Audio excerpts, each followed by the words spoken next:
உண்மையே இல்லை, நேர்மையான ஆட்சி இல்லை. திரு ஜோசப் விஜய் அவர்களை நீங்கள் கொஞ்சம் சிந்தியுங்க. உங்களுடைய ஆட்சி நேர்மையான ஆட்சி அல்ல, நேர்மைக்கு புறம்பான ஆட்சி நடக்குது. தயவு செய்து நீங்க கொஞ்சம் முழிச்சு நீங்க கொஞ்சம் சாட்டை எடுத்து சொல்லட்டுங்க.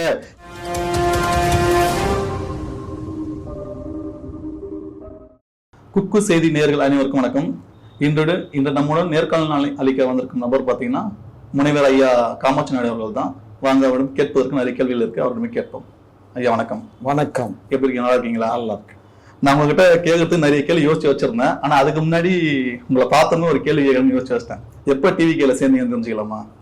இல்ல தம்பி, இது டிவி கேல, இது எங்க தமிழ்நாடு நாயுடு பேரவை. நான் கொடியை பார்த்து கேட்கல, நீங்க போட்டு ஒரு காக்கி பேண்ட் வெள்ளை சட்டை, இது கிட்டத்தட்ட நான் ஒரு 40 வருஷமா போட்டுக்கிட்டு இருக்கேன். இந்த இதே காஸ்டியூம் இருக்குன்ட்டு. இல்ல, அவர் விஜய் அவர்களும் இந்த யூனிஃபார்ம் தான் எல்லாத்துக்கும் போறாரு. விஜய் பிறக்கிறதுக்கு முன்னாடி இருந்தே நான் போட்டுக்கிட்டு இருக்கேன். அதை முடிவு பண்ண. அது துண்டு அதே கலர்ல இருக்க துண்டு என் கலர் அவர் வச்சிருக்காருப்பா. ஒரு பழமொழி சொல்லலாம், கேட்டிருக்கியா? அதாவது சொப்பன சுந்தரி வச்சிருந்த காரை இப்ப யாரு வச்சிருக்காங்கிற மாதிரி நான் போட்ட காஸ்டியூமா அவர் போட்டிருக்காரு, அவ்வளவுதான். சரிங்கய்யா. சரி, உங்ககிட்ட ஒரு முதல் கேள்வி என்னன்னா, இப்போ வந்து நாகர்கோவில்ல வந்து சபரிவர்மன் சொல்லிட்டு கிளைச்சிரிலேயே வந்து ஒரு உயிர்ந்திருக்காரு. அவங்க கிட்ட கேள்வி கேட்டேன், என்ன சொல்றாங்க, டிவியை கேட்டேன், ஏன் டிஎம் கேஸ் நடக்கலையா, டிஎம் கேஸ் எவ்வளவு நடந்திருக்கு, அவங்கள போய் கேளுங்கன்றாங்க. இதை பார்க்கும்போது உங்க ஆட்சி தான் தொடர்ற மாதிரி மக்களுக்கு தோணுது. நீங்க என்ன சொல்றீங்க? என்ன நடந்துச்சு நாகர்கோவில்ல? நாகர்கோவில்ல கிளைச்சேரியில வந்து ஒருத்தர் வந்து அரெஸ்ட் பண்ணிருக்காங்க, சபரிவர்மன் சொல்லிட்டு. எதுக்காக? அவர் வந்து ஏதோ 3 பாக்கெட் அந்த குட்கா 200 கிராம் எதோ வச்சிருக்காருன்னு சொல்லிட்டு அரெஸ்ட் பண்ணி 3 பாக்கெட் குட்கா அந்த 200 கிராம் ஏதோ அரெஸ்ட் பண்ணிருக்காங்க. அரெஸ்ட் பண்ணி கிளைச்சேரியில வந்து உயிர் இருந்துட்டாரு. கேட்டா நெஞ்சு வலின்னு சொல்லிட்டு காவல்துறை சொல்லியிருக்காங்க. ஆனா போய் அவங்க சொந்தக்காரங்க போய் பார்க்கும் போதோ அந்த போஸ்ட்மார்ட்டம் வரும்போது 19 இடத்துல அவங்க உடம்புல காயம் இருந்திருக்கு. அதை பார்த்துட்டு பிரச்சனை எல்லாம் ஆகி இப்ப வந்து 3 பேர் சஸ்பெண்ட் பண்ணிருக்காங்க அந்த காவல் நேரத்துல. அவங்க டிவி கேட்ட என்ன சொல்றாங்கன்னா, இது வந்து நாங்க வந்து நடவடிக்கை எடுத்துட்டோம், நாங்க போன டிஎம்கே ஆட்சி மாதிரி கிடையாது, அவங்க ஆட்சியில வந்து எதுவுமே நடவடிக்கை எடுக்கல, ரொம்ப மோசமா நடந்ததுன்னு சொல்றாங்க. இப்ப மக்கள் என்ன நினைக்கிறாங்கன்னா, உங்க ஆட்சி தான் நடக்குது போல, டிஎம்கே 2.0 தான் நடக்குது போல அப்படின்றாங்க. அதாவது 2.0 ஆட்சி தான் நடக்குது அப்படின்னு சொல்றதெல்லாம் வந்து கட்டுக்கதை, புனையப்பட்ட செய்தி. நல்லா புரிஞ்சுக்கோங்க. நாகர்கோவில் விஷயத்துல வந்து என்ன பண்றாங்க, அந்த பையனை வந்து பிடிக்கிறாங்க, பிடிச்சி கொண்டு போய் மாஜிஸ்ட்ரேட்ட கொண்டு போறாங்க. மாஜிஸ்ட்ரேட்ட கொண்டு போகும்போதே மாஜிஸ்ட்ரேட்டே என்ன சொல்றாரு, என்னை ரொம்ப இம்சப்படுத்தினாங்கன்னு சொன்னாரா, என்ன அடிச்சாங்க, இம்சப்படுத்தினாங்க, பேண்டெல்லாம் கழட்டி காட்டினாரு. இவ்வளவு தூரம் பண்ணதுக்கு அப்புறம் கொண்டுட்டு போய் போலீஸ் இவங்கிட்ட டாக்டர் சர்டிஃபிகேட்டை வாங்கி கொண்டு போய் காட்டி இதுல கொண்டு போய் வச்சுட்டாங்க. எங்க வச்சுட்டாங்க? சப்சைட்ல கொண்டு வச்சுட்டாங்க. சப்சைட்லயும் வந்து இவனை விட்டா நம்மள போலீஸ் ஸ்டேஷன்ல நம்ம அடிச்சதெல்லாம் வெளியில வந்துடும், இவனை வெளியில விடக்கூடாதுன்னு சொல்லி அவங்க அங்க இருந்து அவங்க செட்டப் பண்ண மாதிரி கேள்விப்படுறேன். ஏன்னா இது காவல்துறையினுடைய அராஜகத்தால தான் நடந்துச்சே தவிர சிறை காவலர்களுக்கும் இதுக்கும் சம்பந்தம். இப்ப சிறை காவலர்களை விட்டுட்டு என்ன பண்றான், அங்க இருந்த குற்ற செயல்களில் ஈடுபட்ட ஏற்கனவே இருந்த கைதிகள் இருப்பாங்கல்ல, இப்ப கைதிகள் மேல பழிய போடுறான். இப்போ நீங்க காவல்துறை அராஜகம் சொன்னதுனால இன்னொரு கேள்வி கேட்கிறேன். போன திமுக ஆட்சியில காவல்துறை அராஜகமா பண்ணலையா? அவங்க டியூட்டி மட்டும் தான் பார்த்தாங்களா? அராஜகம் பண்ணாங்க அப்படின்னு சொன்னா என்ன அராஜகம் பண்ணாங்க? இப்ப ஒண்ணு வேண்டாம், இதுல திருப்பவனத்துல அந்த பண்ணாங்க. அவன் வந்து அந்த இதுல காவல்துறையில அந்த ஸ்டேஷனுடைய காவலர் கிடையாது, அந்த ஸ்டேஷனுடைய காவலர்களே கிடையாது. காவலர் தானே, அவங்க காவலர் தான். அவங்க வந்து அதை அடிச்சாங்க, அவன் வந்து செத்து போயிட்டான். அதுக்காக நாங்க வந்து அந்த 5 பேர்த்தையோ அந்த அந்த ஸ்டேஷன் இன்ஸ்பெக்டரையோ யாரையுமே விட்டு வைக்கலையா? அப்டு டிஎஸ்பி வரையும் எல்லாத்தையும் சஸ்பெண்ட் பண்ணோமே. உயிர் போயிருக்குல்ல, போன பிறகுதான் நீங்க சஸ்பெண்ட் பண்றீங்க. தம்பி, உயிர் போறதுக்கு முன்னாடி யாருக்கு என்ன தெரியும்? உயிர் போறதுக்கு அடிச்சா செத்தாங்கிறது வந்து எப்ப தெரியும்? அடிச்ச பின்னாடிதான் தெரியுது, செத்த பின்னாடிதான் தெரியுது. சாகிறதுக்கு முன்னாடி போய் அட்வான்ஸா அவனை எல்லாம் கைது பண்ணாத, இவனை கைது பண்ணாத, இவனை அடிக்காதன்னு காவலருக்கு சட்டம் சொல்ல முடியுமா? அப்ப நீங்க பண்ணது கரெக்ட்னா அப்ப இப்ப நடந்தது கரெக்ட் தானே? அப்ப எப்படி நீங்க காவல் தப்பு சொல்ல? கரெக்ட்னு சொல்லல. அன்னைக்கு நாங்க செஞ்சது இவர் மாத்திரம் அன்னைக்கு திருப்பவனத்துல போய் பார்த்துட்டு வந்தார்ல, மாண்புமிகு ஜோசப் விஜய் அவர்கள் திருப்பவனத்துல போய் பார்த்துட்டு வந்தார்ல. அப்ப வந்து அதை மோட்டிவேஷன்ல தானே பண்ணாங்க. ஒரு காவல்துறையில வந்து இது வந்து லாக் அப் டெத்துங்கிறது நிறைய நடந்திருக்கு. இப்போ லாக் அப் டெத்து நிறைய எண்ணில் அடங்காத லாக் அப் டெத்து இந்த 3 மாசம் ஆகுது ஏறக்குறைய. இந்த 3 மாசம் 5 வருஷம் டிஎம்கே ஆட்சி நிறைய நடந்திருக்கு. கண்ணே, டிஎம்கே ஆட்சியில 5 வருஷத்துல நடந்தது இப்ப 3 மாசத்துல நடந்திருக்கு. புரிஞ்சுக்கோ, எத்தனை 3 வயசு குழந்தைய கற்பழிச்ச செய்யணும், 7 வயசு பிள்ளைய கற்பழிச்ச செய்யணும், 85 வயசு பாட்டியை கற்பழிச்ச செய்யணும், 50 பெண்களை கற்பழிச்சு போட்டோ எடுத்த செய்யணும். இதெல்லாம் எங்க நடந்திருக்கு? இங்கதான் நடந்திருக்கு, தமிழ்நாட்டுல தான் நடந்திருக்கு. இதெல்லாம் வந்து எதுவுமே நடக்கலன்னு சொல்லிட்டு யாருமே சொல்லல. ஆனா இதை கேட்கிற அந்த உரிமை வந்து திமுகவுக்கு இருக்கா? அதை எப்படி இல்லாம ஏப்பா எங்க ஆட்சியில தப்பு நடந்தா தப்புன்னு சொன்னீங்க, இப்ப நாங்க வந்து தூய்மையான ஆட்சி, நாங்க தப்பு நடக்காத ஆட்சி தருவோம்னு சொன்னாரு முதலமைச்சர். ரொம்ப சந்தோஷம். அந்த மாதிரி ஆட்சி கொடுத்திருந்தாக்க யாரும் இன்னும் கேள்வி கேட்க போறது இல்ல. அது தூய்மையான ஆட்சியா இல்லையே, எங்க பார்த்தாலும் ஊழல் பெருகி போச்சு. வழக்கறிஞர்கள் பதிவுல வந்து பாத்தீங்கன்னா வழக்கறிஞர்கள் நியமனத்துல ஊழல் நடந்ததாக பேசுறாங்க. பேசுறதோடு மட்டும் இல்லாம நீதிமன்றத்திலையும் வழக்கு தொடுத்திருக்காங்க. நீதிபதியே அதுக்கு வந்து எதிர்த்து அவரே சில கேள்வி இதெல்லாம் சொல்லியிருக்காரு. அதே மாதிரி இப்ப வந்து இந்த பழனியில வந்து கார் பார்க்கிங் இடத்த வந்து பத்திரப்பதிவு நடந்திருக்கு. அது எப்படிப்பா எனக்கு புரியலப்பா. அதாவது ரெகுலரா வந்து ஒரு ரிஜிஸ்ட்ரார் இருக்காரு, அவர்கிட்ட 3ஆம் தேதி வந்து பத்திரம் பதிய சொல்லி வருது. ஆனா அவர் பதியாம வச்சிடுறாரு. வச்ச பின்னாடி வந்து அதுக்கப்புறம் வந்து 2 நாள் லீவ், சனி ஞாயிறு லீவா போயிடுது.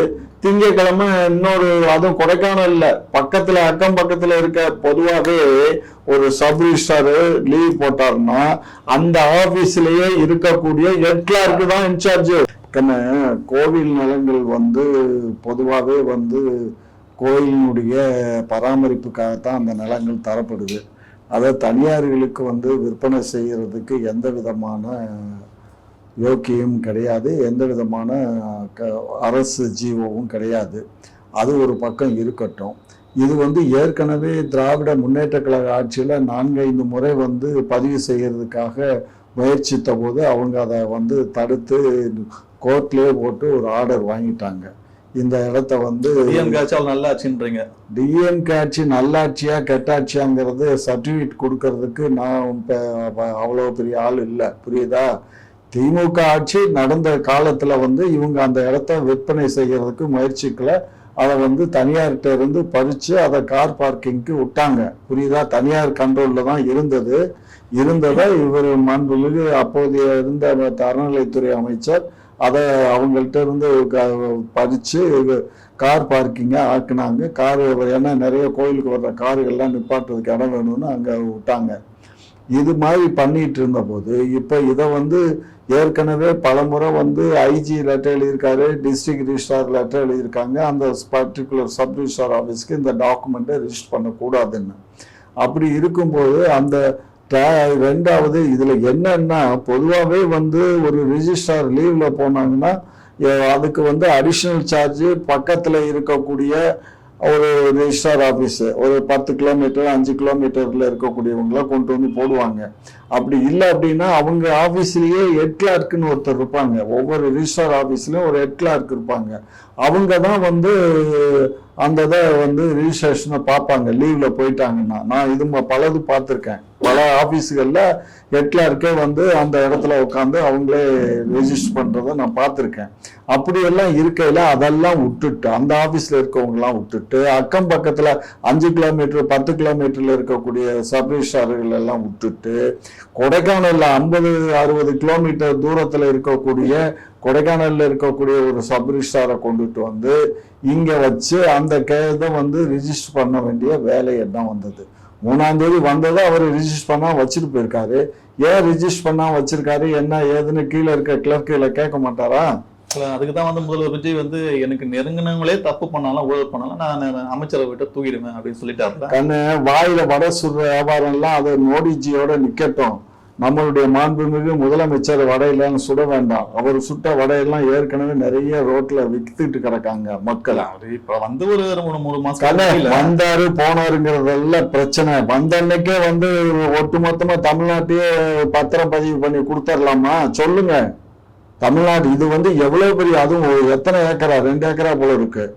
2 ஏக்கரா ஒரு கோயில் சொத்தை சிட்டியினுடைய மைய பகுதியில ஒரு இதை எத்தனை கோடி ரூபாய்க்கு யாருக்கு சேல் பண்றாங்க? அதுலயும் இன்னைக்கு நான் படிச்சேன். அது வந்து அந்த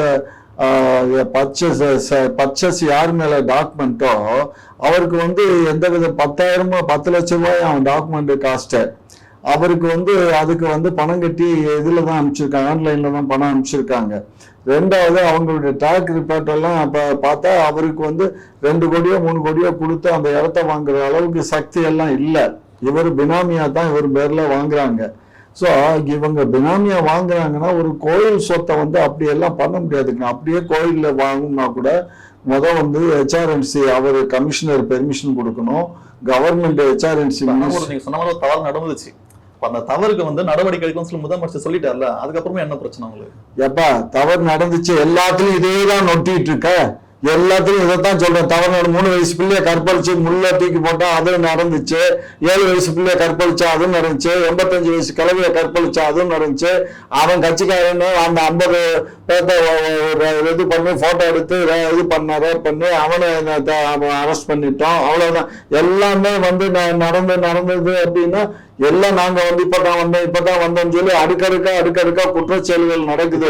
இங்க பாரு, இந்த கதையெல்லாம் இங்க ஏன் விடக்கூடாது. இதுக்கெல்லாம் அவங்க என்ன பதில் சொல்றாங்கன்னா, நாங்க இப்பதான் வந்திருக்கோம், இதுக்கெல்லாம் வேறு அதை விதை போட்டது வந்து இதுக்கு முன்னாடி இந்த ஆட்சி திமுக தான், எங்களுக்கு கொஞ்சம் சரி பண்ண டைம் கொடுங்க. அவங்க வந்து போதை கலாச்சாரத்தை வந்து ஃபுல்லா பரவி விட்டுட்டாங்க, வந்தவங்க நாங்க எப்படி ஒழிக்க முடியும், டைம் கொடுங்கன்னு கேக்குறாங்க. இல்ல ஒன்னும் தப்பு. இங்க பாரு, இப்ப பண்றவெல்லாம் வேற ஆளு இல்லையே, எல்லாம் அவங்க கட்சிக்காரன் தானே பண்றான். முதல்ல அதை பாருயா.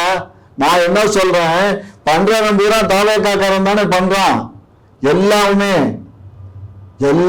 தாவேக்காரன் தானே பண்றான். நேற்று பஸ்ல ஒருத்தன் ஏறிட்டு அலட்சியம் பண்ணியிருக்கான். நான் யார் தெரியுமா அப்படின்னு சொல்லி அலட்சியம் பண்ணியிருக்கான் டிக்கெட் எடுக்காம. சோ இதெல்லாம் வந்து ரொம்ப ஓவரா போகுதியா. நான் என்ன கேட்கிறேன், இவர் வந்து மாண்புமிகு முதலமைச்சர் வந்து சும்மா வாயில சொல்லிக்கிட்டு இருந்தா பத்தாது, நடவடிக்கையில இறங்கணும். இதுவரை எத்தனை சும்மா எங்கேயோ ஒரு 4-5 பேர் வந்து லஞ்சம் வாங்கினா, அதை வாங்கினா, யூனியன் ஆபீஸ்ல இருக்க வாங்கினா, அவன் வாங்கினா, இவன் வாங்கினான்னு ஒரு அதை மாத்திரம் சீன் காட்டினா பத்தாது. எல்லாத்தையும் அதாவது நான் வந்து ஊழலை ஒழிப்பேன்னு சொல்லிட்டாரு. ஒட்டுமொத்த ஊழலை ஒழிக்கிறதுனா ஒரு நாள் போதும். இவர் கையில தான் இருக்கு மிஷினரிஸ். எல்லா இவருதான் வந்து செக்ரட்டரி டு கவர்மெண்ட், காவல்துறை, உள்ளாட்சித்துறை இவர் கண்ட்ரோல்ல தான் இருக்கு, உள்துறை. அப்படி உள்துறை இவர் வச்சிருக்கக்கூடியவர் அந்த செக்ரட்டரியை கூப்பிட்டு சொன்னா அவர் உடனே டிஜிபி, ஐஜி இவங்களை எல்லாம் கூப்பிட்டு ஸ்ட்ரிக்டா சொல்லிட்டாருன்னா எங்கேயுமே இந்த மாதிரி செயல்பாடுகள்லாம் நடக்காது. புரிஞ்சுக்கோங்க. இதெல்லாம் நடக்குது அப்படின்னு சொன்னா லேசினஸ். நீங்க இன்னொரு விஷயம் கூட நான் படிச்சேங்க, நேத்திக்கு பெரிய அளவுல போட்டான். அதாவது என்ன போட்டான்னா எனக்கு கொஞ்சம் தடுமாறுது, ஞாபகம் வரல. அதாவது ரொம்ப மோசமான ஒரு சூழ்நிலையை உருவாக்கி இருக்கான். அதாவது ரெண்டு பேர் தாவேக்காவை சேர்ந்த ஒருத்தரும் இன்னொரு பொதுமக்கள் ஒருத்தரும் 2 பேரும் பேசிக்கிறாங்க. அந்த பேசிக்கிற பேச்சே வந்து ரொம்ப காது கொடுத்து கேட்க முடியாத அளவுக்கு இருக்கு. எந்த விஷயத்தை பத்தி பேசுறாங்க, எந்த விஷயங்கிறது எனக்கு ஞாபகப்படுத்தி நான் சொல்றேன். அது தவிர இந்த இதுகள்லாம் வந்து சொல்றாங்க இல்லையா. இப்ப இந்த நில இதை பத்தி பேசியிருக்காரு ஒருத்தர், டிஎம்கே காரர் ஒருத்தர் பேசியிருக்காரு. அவர் பேசினதுக்கு இந்த தம்பிகள், தாவேக்கா தம்பிகள், அதுல வந்து அவரை பத்தி வாயில வராத வார்த்தைகளை, அசிங்கமான வார்த்தைகளை விமர்சனம் பண்றாங்க. இதெல்லாம் ஏற்புடையதா? யோசிச்சு பாருங்க. சொல்றது பாத்தீங்கன்னா அந்த மாதிரி பண்றவனுக்கு பேசுறாருன்னு சொல்றீங்க. அசிங்கமா பேசக்கூடியவன ஏன் இதுவரை கைது பண்ணல? எத்தனை பேர் பேசியிருக்கான்? ஒருத்தன் நான் இப்ப எடுத்து காட்டுறேன் உங்கள்கிட்ட. எவ்வளவு பேர் பேசியிருக்கான்? கிட்டத்தட்ட அதுல 300 பேர் இது பண்ணிருக்கான். இந்த 300 பேர்த்துல 200 பேர் அவ்வளவு அசிங்கமா பேசுறான். அவ்வளவு அசிங்கமா கண்ணு ரொம்ப. அது தவிர அசிங்கமான வார்த்தைகள் வருமோ அதெல்லாம் நம்ம சொல்ல வேண்டாம். அந்த மாதிரி எழுதுறான். இதெல்லாம் வந்து திமுக காரன் பேசவே தெரியாதுல்ல கண்ணே. இங்க பாரு, திமுக காரன் பேசுறானா அப்புறம் என்ன மஸ்துக்கு நீ ஆட்சிக்கு வந்த? அப்ப நாங்களே ஆண்டுட்டு போவோம்ல. நீ எதுக்கு ஆட்சிக்கு வந்த? எங்களை கொலை சொல்லி தனியா வந்தீங்க. எங்களை கொலை சொல்லி வந்தா நீங்க நல்லாட்சி கொடுக்குறீங்க, நாங்களும் எதிர்பார்க்கிறோம், கொடுங்க. யாரு வேண்டாம்னா சும்மா அதை விட்டுவிட்டு உங்க செஞ்ச குறைகளை நாங்க சுட்டி காட்டினா உடனே எங்களை பத்தி கண்ணா பின்னான்னு திட்டுறது தப்பு தம்பி. நான் என்ன சொல்றேன், நீங்க இதே திமுக இடத்துல எவனா திட்டினான்னு சொல்லு பாப்போம். எவனுமே திட்ட மாட்டான். நீங்க இவ்வளவு வரிசையா எல்லாமே யூடியூப்ல இருக்குல்ல, எடுத்து பாருங்க. இவ்வளவு வரிசையா திமுக காரன் வந்து எந்த ஒரு ஆபாசமும் கெட்ட வார்த்தை யாரையும் பேசணும்லாம் சொல்லுவாங்க பாரு. ஒரே ஒரு நபர் அந்த அங்கே கிருஷ்ணமூர்த்திய அந்த ஆளு பேசுவான், கிருஷ்ணமூர்த்தி அந்த மேட பேச்சாளர், அவ்வளவுதான். அவங்க கூட கட்சி விட்டு அவரு வந்து இலைமறைவு காய்மறைவா தான் பேசுவாரே தவிர டைரக்டா பேச மாட்டாரு. பேசினாரு ஸ்டேஜ்ல, அவரையான கட்சி விட்டு தூக்கல. அது வந்து கட்சி விட்டு தூக்குறது தூக்காது தலைமையினுடைய முடிவு, அது எங்களுடைய முடிவு இல்ல, புரியுதா? அது இலைமறைவு காய்மறைவா தான் அந்த ஆள் பேசுவானே தவிர நேரடியெல்லாம் இந்த மாதிரி எல்லாம் பேச மாட்டான். நேரடியா இந்த மாதிரி பேசவே மாட்டான். ஓப்பனா பேசணும். யூடியூப்ல இருக்க மறைக்க முடியாது. அப்படி எல்லாம் நீங்க பாரு, இப்ப இருக்கு, நான் எடுத்து பாரு, கைது அவங்க போட்டோ எல்லாம் வருது தான் அப்படின்னு போட்டோவோட அந்த இதை கமெண்ட் பண்ணிருக்கான். கமெண்ட் செக்ஷன்ல வந்து நல்ல நாகரிகமா பேசுறவங்க தான் நான் ஒத்துக்கிறேன். சரி, ஓகே. நீங்க இவ்வளவு நேரம் ஒரு வார்த்தையை மென்ஷன் பண்ணி டிவிக்கு வந்து திட்டிட்டு இருந்தீங்க. அந்த வக்கீல் போறதுல வந்து ஊழல் பண்ணிட்டாங்க, காசு வாங்கினாங்க. அவங்க கட்சிக்காரங்களே வழக்கு நீங்க என்கிட்ட சொன்னதுனால நான் உங்ககிட்ட ஒரு கேள்வி கேட்கிறேன். அந்த கோயில் நிலத்துல ஊழல் பண்ணிட்டாங்கன்றீங்க. உங்க ஒரு கேள்வி நல்லா வாங்கிடுங்க. உங்க ஆட்சியில ஊழல் நடக்கலையா? ஊழல் நடக்காம தான் நீங்க போட்ட டெண்டர்ல எல்லாத்தையும் கேன்சல் பண்ணாங்களா? ஊழல் நடக்காம தான் ஏவா வேலு மேல கேஸ் போட்டு இப்ப சம்மன் அமைச்சு ஆஜராக சொன்னாங்களா? தம்பி, ஒரு விஷயம் நீங்க நல்லா புரிஞ்சுக்கணும். டெண்டரை வந்து கேன்சல் பண்ணியிருக்காங்க அப்படின்னா எதுக்காக கேன்சல் பண்ணா அவங்க வந்து இதுல ஊழல் நடக்கிறதுக்கு சான்சஸ் இருக்குன்னு கேன்சல் பண்றாங்க. அதுக்கெல்லாம் வந்து நீ நினைக்கிற மாதிரி ஒரு டெண்டரை கேன்சல் பண்ணி அது மேல ஒரு வழக்கு தொடுக்கணும்னா அதுக்கு வந்து டெண்டரே, அதாவது இதே முட்டாள்தனம்ப்பா. டெண்டர்ல ஊழல்னா டெண்டர் கொடுக்குறாங்க, அதுக்கப்புறம் அந்த டெண்டரை எடுக்கணும், அதுக்கப்புறம் வேலை பார்க்கணும், வேலை பார்த்ததுக்கு அப்புறம் அந்த வேலை சரியா இருக்கா சரியா இல்லையான்னு மானிட்டரிங் பண்ணணும், அதுக்கப்புறம் அவங்களுக்கு பில்லு செட்டில் பண்ணணும். பணம் வாங்கினாங்கன்னு சொல்றாங்கல்ல, எதுப்பா டெண்டர் கொடுக்கறதுக்கு ஏகப்பட்ட பணம் வாங்கினாங்க, நிறைய ஊழல். டெண்டர் கொடுக்கறதுக்கு அந்த விஷயத்துல தலையிட மாட்டேன், புரிஞ்சுக்கோ. டெண்டர் கொடுக்கறதுக்கோ அல்லது லஞ்சம் வாங்குறதுக்கோ, எவன் ஒருத்தன் லஞ்சம் வாங்குறானோ, எவன் ஒருத்தன் டெண்டர் கொடுக்கறதுக்கு லஞ்சம் வாங்குறானோ, இவர்களை எல்லாம் வந்து பிடிச்சி இதை வந்து அவங்க வழக்கு தொடுத்து நீதிமன்றத்துல அவங்களுக்கு தண்டனை வாங்கி கொடுக்கறதுல எனக்கு ஆட்சேபனையே இல்லை. அது ஏஐ இருந்தாலும் சரி, பிஐ இருந்தாலும் திமுக நிறைய பேர் மாட்டுவாங்கல்ல, அது மொத்த திமுக கூட போகட்டும். அதை பத்தி என்ன இருக்கு? இந்த நாடுக்கு தான் நல்லா இருக்கணுமே தவிர இந்த நாட்டை நாசகம் பண்றவங்க கூடயும் எவனா இருந்தாலும் தண்டனைக்கு உட்பட்டு தான் ஆகணும், புரிஞ்சுக்கோங்க.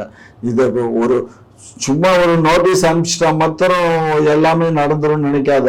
இப்ப ஏவா வேலு மேல அவர் ஓடி ஒளிஞ்சிட்டாருன்னு எல்லாம் பேசுனீங்க. அவர் எங்க போய் ஓடி ஒளிஞ்சாரு? அவரு வெளிநாட்டுக்கு ட்ரீட்மெண்ட்டுக்கு போன டேட் என்ன? சும்மா என்கிட்ட கதை விடாத.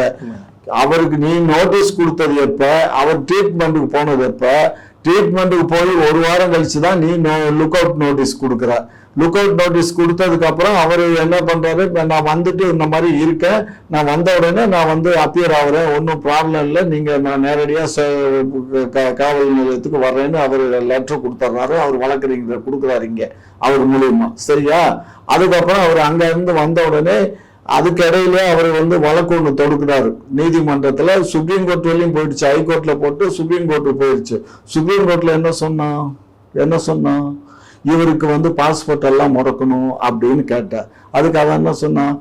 அவர் தான் எல்லாத்துக்குமே வந்து அப்பீர் ஆகுறேங்கிறாரு. அப்படி ஆகலைன்னா தானே நீ வந்து சொல்லணும். நீ கூப்பிட்டு அவர் வரலைன்னு சொன்னா நீ வரமாட்டேங்கிறாருன்னு சொல்லணும். அவர் வந்துட்டு போயிட்டு இருக்கும்போது எதுக்கு லுக் அவுட் நோட்டீஸ், எதுக்கு அவருடைய பாஸ்போர்ட்டை இது பண்ணணும்ன்ற? அப்ப இதுல மோட்டிவேஷன் இருக்க மாதிரி இருக்குன்னு ஜட்ஜி கேட்கிறாரு, புரியுதா? சுப்ரீம் கோர்ட்ல. சோ அதனால இதெல்லாம் வந்து தப்பு தம்பி. அதாவது ஆளுங்கட்சி கொஞ்சம் யோசிச்சிருக்கலாம், ஒரு வேலை தப்பிக்கிறதுக்கு வாய்ப்பு இருக்குன்னு நினைச்சிருக்கலாம்ல.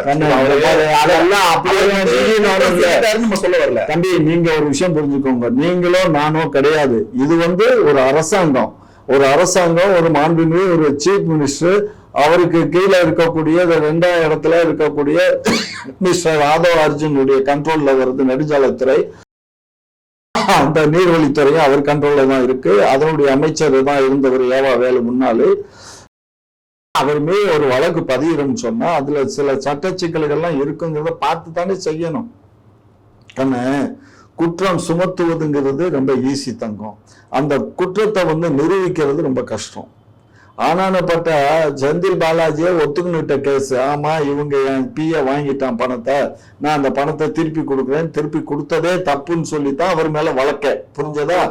சிபிஐ வழக்கு கொண்டுட்டு போய் கிட்டத்தட்ட ஒரு 3 வருஷம் ஜெயில வச்சுட்டான். 100 எவ்வளவு நாள் அதான் இல்ல கண்ணு, மொத்தம் வந்து 417 நாள் உள்ள சிறையில வச்சாங்க. 417 நாள் அப்படி வச்சு கூட இன்னுமே அவர் மேல சார்ஜ் ஷீட் ஃப்ரைம் பண்ணல. அப்படி வச்சு கூட இன்னும் ஒரு திருந்தலையே. இன்னும் அவர் வந்து இந்த மாதிரி குற்றம் சுமத்தப்பட்டுதான் சிறையில வைக்கப்பட்டாரு. இல்ல அதுதான் வெச்சம் வெளியே வந்து இன்னொரு வேலை பார்த்துட்டு இருக்காருல்ல. இன்னொரு வேலை பாக்குறாருங்கிறது ருஜு ஆகாம நீங்க யாரும் சொல்லக்கூடாது. நீங்க அந்த கேஸ் எல்லாம் இங்க பேசாதீங்க. அவர் வந்து 35 லட்சம் 35 கோடி 50 கோடி கொடுத்து ஒரு எம்எல்ஏ பர்ச்சேஸ் பண்றதுக்கு அந்த அளவுக்கு எங்களுக்கு நாங்க ஆட்சி அமைக்கணுங்கிற எண்ணம் எங்களுக்கு இல்ல. அப்படி நாங்க ஆட்சி அமைக்கணும்னா எங்கள்கிட்ட இருந்த விடுதலை சிறுத்தைகளையும் முஸ்லிம்களுக்கையும் இவங்களையும் நாங்க ஆரம்பத்துல நாங்க தான் அனுப்பிச்சு வச்சோம். புரிஞ்சதா? காங்கிரஸ் தான் எங்கள்கிட்ட சொல்லாம போன. ஏன்னா நாங்க வந்து ஒன்றியத்துல வந்து இந்த கவர்னர் ஆட்சி வந்துடக்கூடாது, ஜன ஆட்சி பிரகடனப்படுத்த கூடாதுங்கிற எண்ணத்துல அந்த அளவு நல்ல மனசு சொல்லுவாங்க டிஎம்கே காரங்க. நாங்க இளைய மனசு நல்ல மனசுலதான் நாங்க செஞ்சோம். ஆனா இப்ப அவர் வந்து எங்களை பழி வாங்குங்கிற நோக்கத்துல அவர் வந்து அஜெண்டா கொடுத்திருக்கான். ஒன்றிய அரசுல ஒரு அஜெண்டா கொடுத்திருக்கான். அந்த அஜெண்டாவை எப்படியாவது திமுகவை அழிக்கணுங்கிறது தான் டெல்லி அரசினுடைய அஜெண்டா. அந்த ஏற்கனவே மோடி தான் பல கூட்டங்கள்ல பேசினார்ல, திமுகவை நான் அழிக்காம விட மாட்டேன்னு பேசினார்ல. அந்த இதுக்கு இவரை தம்பி நம்முடைய மாண்புமிகு முதலமைச்சர் அங்க போய் நல்லா சிக்கிக்கிட்டாரு. இந்த கரூர் மேட்டர்ல சிபிஐ வச்சு நீதிமன்றத்தினுடைய நேர்மதியில வழக்கு நடக்குது. ஒரு வழக்கு நடக்கும் போது இவர் கரூர்ல போய் பேசின பேச்சுக்கள்லாம் வந்து சரியா? அதே மாதிரி ஆதவ அர்ஜுன் வந்து பேசுனது ஒரு கணக்கு இருக்கு திமுக மேல, அதை நாங்க முடிக்கிறோம் அப்படின்னு எல்லாம் பேசுறாரு. இதெல்லாம் வந்து எவ்வளவு பெரிய குற்றச்செயல்கள் தெரியுமா? அதாவது சட்டத்தை தான் கையில எடுத்துக்க முடியாது கண்ணு. நானே இப்ப பேசுறேன் அப்படின்னா நாளைக்கு தவறா நான் அந்த அரசாங்கத்தை பத்தி தவறா பேசினா உடனே என்னையும் கைது பண்ணிடுவாங்க. புரிஞ்சுக்கோங்களா? ஏன்னா உண்மை தெரியணும். உண்மையை தெரிஞ்சிருந்தா கூட ஒரு மீன் போட்டதுக்கு கைது பண்ணுவாங்கல்ல. என்ன கண்ணு? திமுக வந்து ஒரு மீன் போட்டாலும் கைது பண்ணுவாங்க. பீம் போட்டாலும் அது கண்ணு, பீம் போட்டாலும் எந்த மாதிரி பீமு என்னங்கிறது எனக்கு தெரியாது. அந்த அரசு செஞ்சா அந்த அரசுக்கு நேர்மையா இருந்திருக்கு, செஞ்சிருப்பாங்க. இந்த அரசு செய்யறதுக்கு நேர்மையா இருக்கு, செய்யறாங்க. அந்த அரசு செஞ்ச தப்புன்னு சொல்லித்தான் இவங்க ஆட்சிக்கு வந்தாங்க. நல்லா புரிஞ்சுக்கோங்க. திமுக தீய சக்தி. அப்ப இப்ப இது என்னவா? இது என்ன தீஞ்சு போன சக்தியா? தூய சக்தி. தூய சக்தின்னு யார் நீங்களா சொல்லிக்க வேண்டியதுதான். நான் என்ன சொல்றேன், இப்போ இந்த தீய சக்தி வேணாம் தூய சக்தி வேணும்னு சொல்லிட்டான். 1.5 கோடி பேர் ஒரு 1.75 lakhs ஓட்டு போட்டிருக்காங்க அவங்களுக்கு. தம்பி, மொத்தம் இங்க தமிழகத்துல இருக்கக்கூடிய வாக்குல 3 பங்குல 1 பங்கு வாக்குக்கு தான் இவர் வாங்கியிருக்காரு. மீது 2 பங்கு வாக்கு வாங்கல. 1 பங்கு தான் வாங்கியிருக்காரு, 2 பங்கு வாங்கல. 2 பங்கு வாக்காளர்கள் வெளியில தான் இருக்காங்க. 8 இருக்காங்க. ஆனா 8 மாவட்டத்துல ஒரு மாவட்டத்துல கூட ஒரு எம்எல்ஏ கிடையாது, ரெப்ரசன்டேஷன்ஸ் கிடையாது. 8 மாவட்டத்துல ஒரு ரெப்ரசன்டேட்டிவ் கூட கிடையாது. அதெல்லாம் கூட விடு.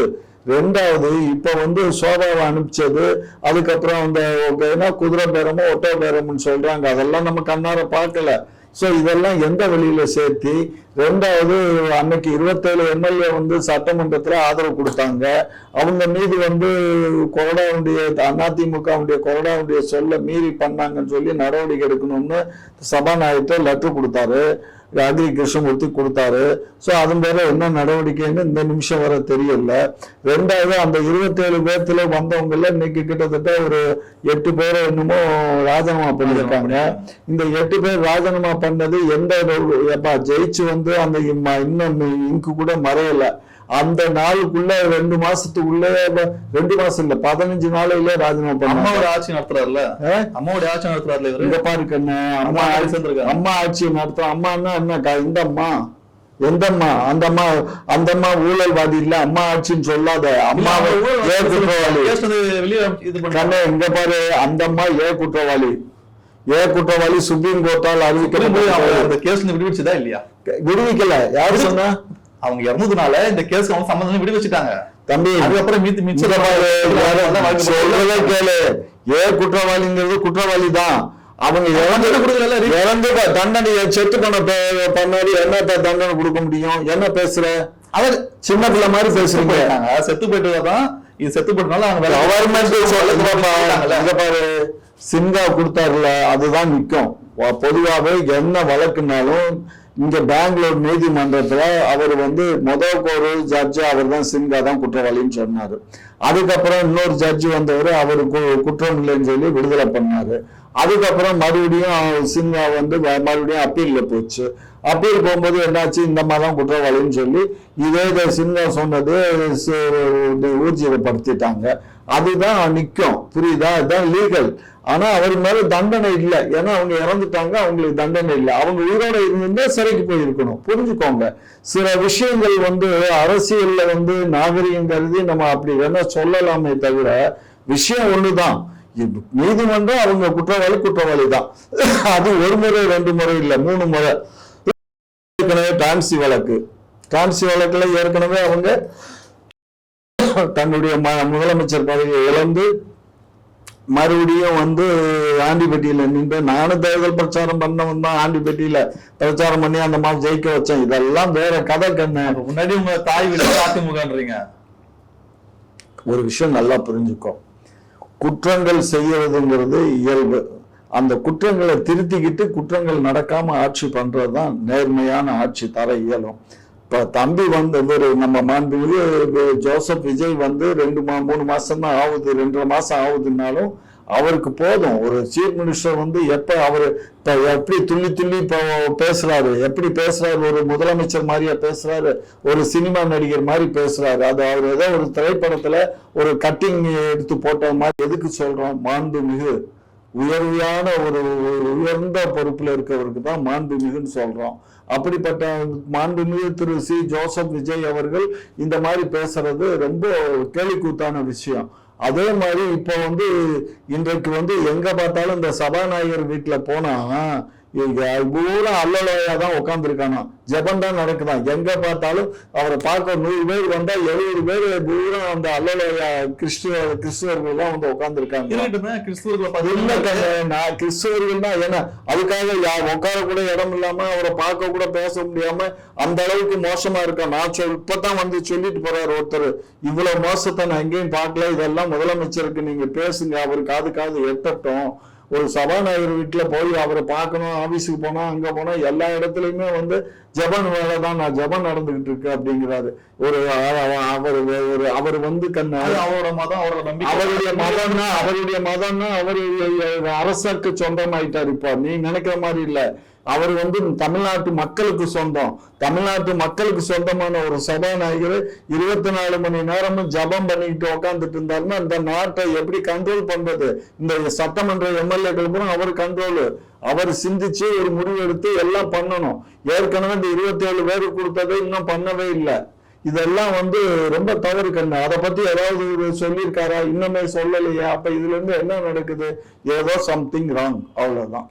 சரி, இப்ப நீங்க 2-2.5 மாசம் ஆயிடுச்சு, அவர் நிறைய விஷயம் பண்ணிருக்கணும் அப்படின்னு சொன்னீங்களா? இதை பாயிண்டா வச்சு நான் ஒரு கேள்வி கேட்கிறேன். முதலமைச்சர் தொகுதியா இருந்தது குளத்தூர் தொகுதி.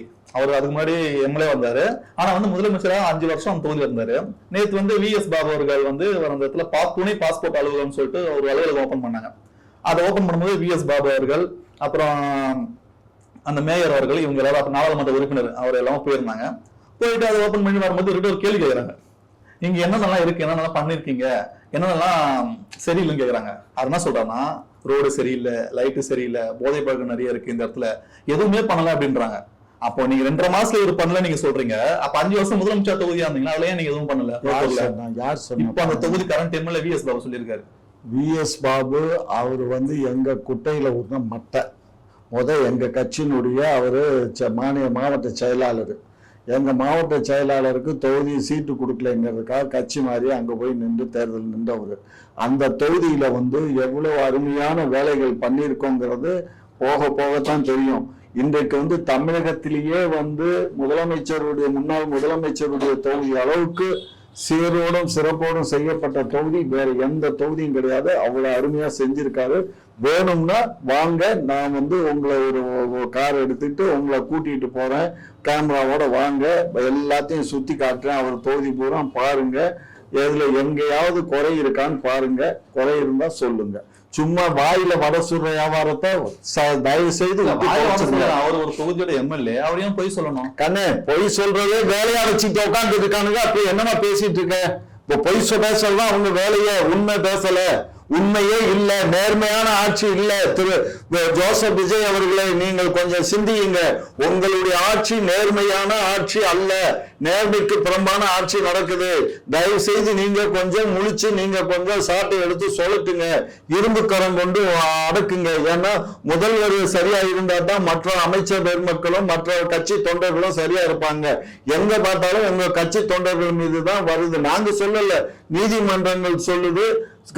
உங்க காவலர்களும் பதிவு பண்றாங்க, எஃப்ஐஆர் போடுறாங்க. காவலர்கள் எவ்வளவு கேஸ் எஃப்ஐஆர். ஒரு எம்எல்ஏவே என்ன பண்ணார், தூத்துக்குடி எம்எல்ஏ ஒரு 2 தப்பு பண்ண 2 பேத்துக்கு ரெக்கவுண்ட் பண்ணாருங்கிறதுனாலதான் அவரு அந்த எம்எல்ஏவை இன்னும் இதுவரை கூட நீக்கல. சரி, அந்த எம்எல்ஏ தான் நீக்கலன்னா இன்னொரு எம்எல்ஏ அவர் அதுக்கு மேல ஒரு அமைச்சர் ஏதோ ஒரு தப்பு பண்ணாரு, அதை அவரையும் அதை பண்ணல சொல்லிட்டாங்களே. இனிமே யார் தப்பு பண்ணலாம் எனக்கு நெருங்கினவங்களே இங்க பாரு கண்ணு, அதுக்கெல்லாம் கமிட்டி எல்லாம் விசாரணை கமிட்டி, அந்த கமிட்டி, இந்த கண்ணு, இங்க பாரு கண்ணு, இதெல்லாம் வந்து பூசி மொழிகிறது உங்களுக்கு மட்டும் இல்ல, எனக்கு மட்டும் இல்ல, எல்லாத்துக்கும் தெரியும் பூசி மொழிகிற வேலை. அதனால இந்த பூசி மொழிகிற வேலை செத்த போனா கொண்டு போய் அடக்கம் பண்ணி அதுல தண்ணியை ஊத்தி அப்படியே பூசி மொழிட்டு வந்துட வேண்டியதுதான். அதுதான், சமாதி வச்சிடலாம், கவலையே படாதீங்க. சரிங்க, இவ்வளவு நேரம் நம்ம கேட்ட கேள்விலாம் நல்ல தெளிவான பதில சொல்லியிருந்தீங்க. மீண்டும் ஒரு நேர்காணல் சந்திப்போம். நன்றி, வணக்கம். வணக்கம்.